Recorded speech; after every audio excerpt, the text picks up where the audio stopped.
इस संसार में सभी लोग,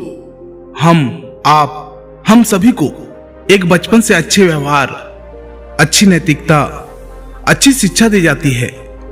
चाहे आप गरीब घर में पैदा हुए हो या अमीर घर में, हम बचपन से जो भी सोचते हैं, जो भी समझते हैं, वो अच्छे व्यवहार और अच्छे संस्कार के अनुसार समझते हैं। लेकिन जैसे जैसे बड़े होते जाते हैं तो हम देखते हैं कि दुनिया में बुरा ही बुरा होता है। आखिर ऐसा क्यों होता है, जबकि बचपन से सभी लोगों को अच्छी शिक्षा, अच्छे संस्कार दिए जाते हैं? क्या आपने कभी सोचा है कि ऐसा क्यों होता है? यह सारा खेल हमारे मन का है। जरा सोचिए, जब एक बच्चा छोटा होता है तब उसकी इच्छाएं कम होती है, उसके विचार कम होते हैं। लेकिन जैसे जैसे वह बच्चा बड़ा होता जाता है, उसकी इच्छाएं बढ़ती जाती है और वही इच्छाओं को पूरी करने के लिए उसका मन यह सोच भी नहीं पाता है कि उसकी वो कामना अच्छी है या बुरी। बुद्ध कहते हैं, मन ही हमारी सारी प्रवृत्तियों का प्रधान है। यानी हम जो भी कुछ करते हैं वह सब कुछ मन के कारण ही करते हैं। मन के कारण ही हमारे अंदर इच्छाओं का, कामनाओं का जन्म होता है। कहा जाता है कि भगवान की मर्जी के बिना एक पत्ता भी नहीं हिलता, लेकिन मैं कहता हूं, मन के मर्जी के बिना आप कुछ भी नहीं कर सकते हैं। यह सारा खेल मनुष्य के मन का है। यह भ्रम भी दिखाता है, खुशियां भी दिखाता है और आपको दुख भी महसूस होने देता है। और वही दुख के समय आपको लालच भी देता है। मन बोलता है कि इस रास्ते पर चलो, तुम्हारा दुख दूर हो जाएगा। वह रास्ता सही भी हो सकता है और गलत भी, लेकिन मन इसे क्लियर नहीं कर पाता है। वह सिर्फ यही सोचता है कि दुख दूर कैसे हो जाए। और ज्यादातर लोग अपने मन के अनुसार ही गलत रास्ते पर चले जाते हैं। अब यहां पर आपके मन में एक सवाल उठ रहा होगा कि आखिर ये मन हमारे साथ ऐसा क्यों करता है? क्यों इस तरह का खेल हमारा मन खेलता है? इसे एक छोटी सी कहानी से समझिए। अगर आपने इसे समझ लिया तो आपके सारे प्रश्नों के उत्तर मिल जाएंगे। एक गांव में एक गुरु थे जिनके बारे में कहा जाता था कि वह मन पर विजय प्राप्त कर ली है और वह अब बिल्कुल शांत है। उसके अंदर में किसी भी तरह की कोई बुरी प्रवृत्ति नहीं रह गई है। सभी लोग उनका आदर करते हैं। उनका प्रवचन सुनने के लिए उसके पास हमेशा भीड़ लगी रहती है। लेकिन एक दिन उस गांव में एक महान गुरु आए। लोग उस महान गुरु के प्रवचन सुनने के लिए इकट्ठे होने लगे। धीरे धीरे समय बीतने लगा और गांव के लोग महागुरु की तरफ धीरे धीरे खींचने लगे।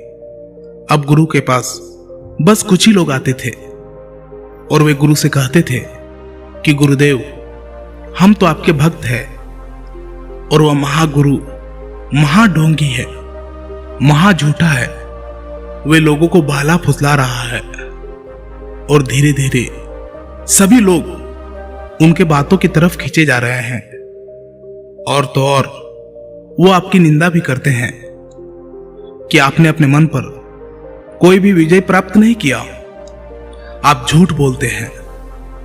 अपने भक्तों के मुंह से ये बातें सुनकर गुरु मुस्कुराए और कहा, अगर ऐसा है तो तुम भी वहां जा सकते हो।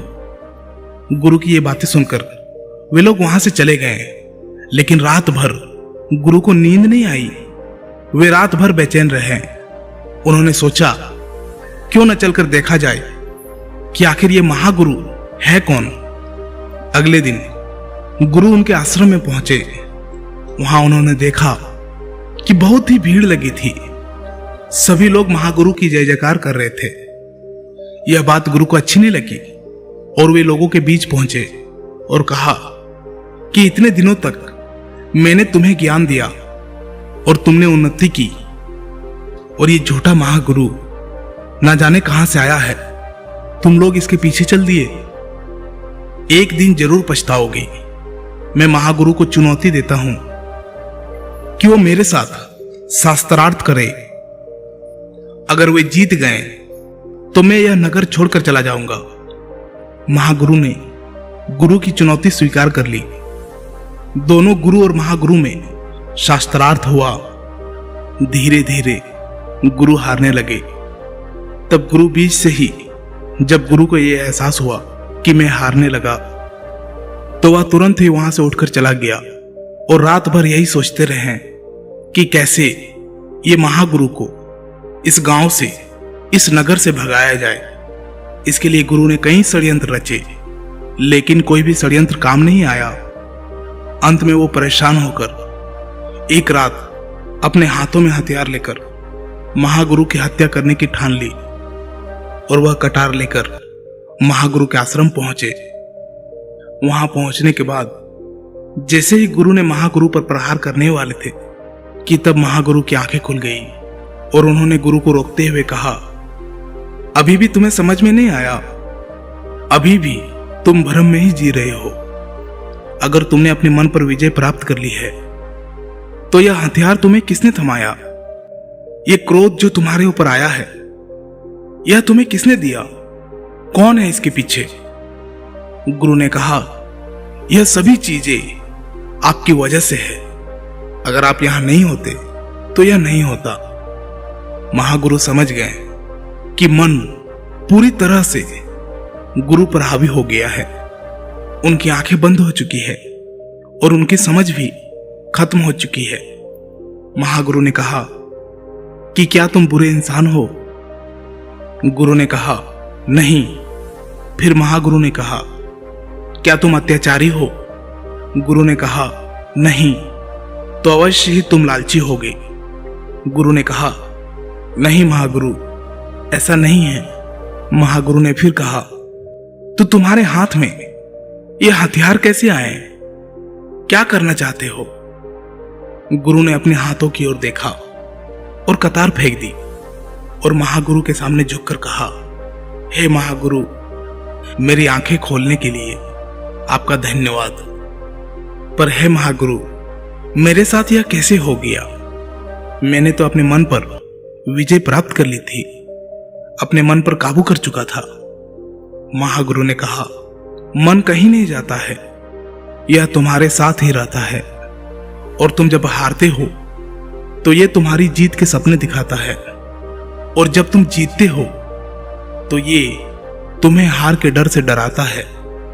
यह तुम्हें सफलता के लिए प्रेरित भी करता है और तुम्हें असफलता के डर से डराकर तुमसे अनुचित कार्य भी कराता है। और जब तुम मन को काबू करना चाहते हो तो यह तुम्हें भ्रम में रखता है कि तुमने मन को काबू कर लिया है, पर वक्त आने पर यह तुम्हें ही काबू कर लेता है। गुरु ने कहा, महागुरु, पर यह मन हमारे साथ यह खेल क्यों खेलता है?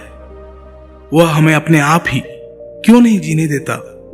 क्यों वो हमें नचाता रहता है? महागुरु ने कहा, मन दो-धारी तलवार है और अगर इसे चलाना नहीं आता हो तो इससे अपने आप को भी घायल कर सकते हैं। देखो, तुम हो तो मन है, तुम नहीं तो मन नहीं। तुम्हारे अस्तित्व के लिए मन का होना आवश्यक है। बिना मन के तुम कुछ भी नहीं जान सकोगे, अज्ञानी ही रह जाओगे। पर मन के साथ भी तुम कुछ भी नहीं जान पाओगे, अज्ञानी ही रह जाओगे। लेकिन मन के द्वारा तुम बहुत कुछ जान सकते हो, ज्ञान प्राप्त कर सकते हो। गुरु ने कहा, महागुरु, आपने मेरी आंखों को दोबारा से खोल दिया। आपका बहुत बहुत धन्यवाद। मित्रों, हम अपने जीवन में अपने मन के अधीन होकर सभी कुछ करते रहते हैं। जो मन हमें बोलता है वो हम कर देते हैं, लेकिन उस काम का परिणाम क्या होगा हम ये ज्यादा नहीं सोचते। मन से ऊपर उठकर उसे जानकर हम उससे काम लेना नहीं जानते और हम अपने मन के अनुसार ही पूरा जीवन बिताते रहते हैं। वास्तव में हमारा मन का कार्य हमारी इच्छा की पूर्ति के लिए, हमारी कामनाओं को पूरा करने के लिए रास्ता दिखाना होता है। कार्य अच्छा है या बुरा, कार्य को कैसे करे, कार्य तक कैसे जाए, यह काम मन का नहीं है। वो अच्छे या बुरे दोनों रास्ते दिखाते हैं, लेकिन आप अपनी बुद्धि और समझ का उपयोग करके अच्छे या बुरे का निर्णय ले सकते हैं। अगर हम इसे एक उदाहरण से समझे तो जब एक प्रेमी अपनी प्रेमिका से बिछड़ता है तो उस समय उसकी बुद्धि और समझ समाप्त हो जाती है और वह अपने मन के अधीन अपने कार्य को करने लगता है, क्योंकि उसके अंदर डर का उत्पन्न हो जाता है और डर उसके बुद्धिमत्ता को, उसके समझ को खा जाता है और उसी वक्त मन उस पर हावी हो जाता है और हम अच्छे को छोड़कर बुरे रास्ते को चुन लेते हैं। मन एक खुली शक्ति है, यह बहुत पावरफुल है, जिसे अगर खुला छोड़ दे तो यह हमेशा बर्बादी की ओर ले जाएगा, क्योंकि वहां आराम है, वासना है, लालच है। लेकिन अगर मन को कंट्रोल किया जाए तो ये आपको एक असीम ऊंचाई तक ले जाएगा, एक सफल व्यक्ति बनाएगा। इसीलिए अपने मन को जितना हो सके उतना सूक्ष्म करो। ये आप अपनी बुद्धि के द्वारा, अपने समझ के द्वारा कर सकते हैं। अगर ऐसा आपने कर लिया तो आप अपने जीवन में बहुत ही जल्द एक अच्छी बदलाव देखेंगे। दोस्तों, आप इस बारे में क्या सोचते हैं? आपके विचार कैसे हैं? एक कमेंट जरूर कीजिएगा। क्या पता आपके एक कमेंट से किसी का जीवन बदल जाए। धन्यवाद।